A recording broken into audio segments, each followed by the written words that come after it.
So I'm excited about this Dvar Torah. We're on the topic of important women in Jewish tradition, in Jewish history. So here's a really contemporary, very important woman, Henny Machlis, Rebbetzin Henny Machlis. You ever heard of her? Machlis. Rabbi Wecker, you heard of them? The Machlis family? You went to their house. Is that the one in Israel who does the lunches for... Yes. I was there once. Yeah. Yeah. How many? There were a lot of people at the meal, right? There must have been 100 people Yes. there in a place that's like the size of a classroom. Yes. Yes, exactly. So it was amazing. So when I was in yeshiva in Israel, we sometimes wanted to get out of yeshiva and not have to eat the yeshiva food, and so we would go to Rabbi Machlis' house. But people don't know that there was a Rebbetzin Machlis there, and she was the one who was really behind making it all happen. They had like a small apartment in Ma'alot Daphna, and he's still alive, Baruch Hashem. She passed away in 2017. But they have this house. It's like you could probably fit like comfortably like 60 people in their living room. Like I don't even know that's comfortably. Anyway, they would get in their living room. They have it on Shabbos. They have a host over 300 people every Shabbos. Like every Shabbos, not 300 at a meal. 150, 100, and then 50 for Shalosh Sudas. Every Shabbos. When they went away, they started to go away. They'd have people. It was impossible to notify. People would just come. Jews, non-Jews, religious, non-religious, and everybody would share Torah. And one of the rules was, just no politics at the tables. People would just share things that were on their mind and talk about Torah. And everybody got along. It was like this amazing environment, and they would be able to fit all these people in there. So they hosted her and her husband. They hosted for 35 years, and it kept growing and growing to the point that they got to those numbers. But it's something amazing. So they would start hosting, and then they would go away. If they go they had 14 children, so they had their children were very involved in the preparation too. That helps, I guess. But so if they would go away, like at a bris or something like that, it had to be like a Shabbat bracha. I don't know, for something for Shabbos. In the beginning, they would go away, try to notify, but they can't notify everybody because people just come.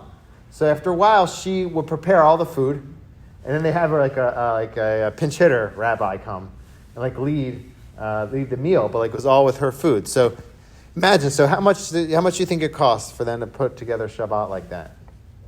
What? Every Shabbos. So obviously, they were getting donations. How much do you think it costs? So $2,500 per Shabbat. So yeah, that's what the numbers. Yeah. So in the beginning, they were trying to fund it themselves, but obviously he was a teacher in yeshiva, and he also teaches at Rabbi Machlis also teaches at Bar Ilan in Judaic Studies department. But obviously they can't fund it themselves, so they ended up getting donations and whatnot. But they don't only do that; they take care of homeless people. They do things that crazy things for people. They went into debt several times trying to fund their Shabbos meals. I'm not saying you have to do that, but it's just something certain people just have this, and it's inside of them. So there's a few stories connected to her. There's a classic story, which I only know it's classic because I started to tell my rabbi friend that I'm talking about her tonight. He said, "You're going to mention that story," so I'll mention that story. She had a pretty bad cancer near the end of her life. That's what took her life in the end. But she had a hospital bed in the treatment center. And one of her people would come to visit her that knew her, and they would take in all kinds of people at their meals, homeless, all kinds of people. So a homeless person came to visit her that knew her, and she felt so bad that the person didn't have a bed that she gave the individual her bed, and they found her wandering the halls, looking for a place to rest. I'm not saying that that's what we should do, but it's just it's crazy, the way some people think. They're wired that way. It's pretty amazing. There's another story. Which she was a gentleman a poor man who came to visit them, and he really liked her whole wheat pizza. Right? So he said, "You have to teach me how to make this whole wheat pizza." So she taught him. So he came by, she patiently taught him. Several days later, I get a knock at their door, not their front door, at their bedroom door in the back at 3 a.m. in the morning. And it's that gentleman knocking on the door. He's like, "I forgot the recipe." It was 3 a.m. in the morning. So Rabbi Machlis told this story at the funeral.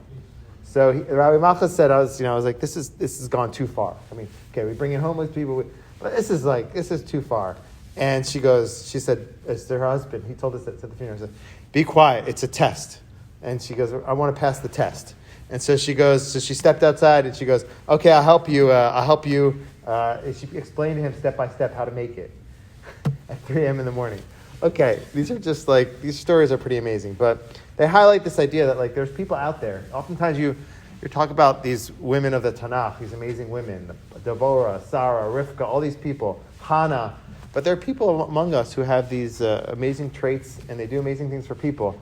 And it's upon us, I think, to recognize them in their lives and to value them and to speak about them. Like we speak about people from previous generations. These are big acts of chesed. So there's this book, there's 2 books that came out on her. And she only passed away in 2017. It's a long one with all these stories about her.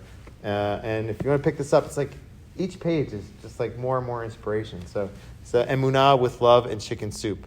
So we've seen different types of models. We see Bruria was like this scholar. Rachel supported her husband in becoming a Torah scholar. Devorah was a warrior. We talked about Nechama Leibovitz. She was also she was a very humble person. Each of these women has a different aspect. Her that stands out. Hers was her chesed, her kindness, and her ability to bring people into her house without conditions.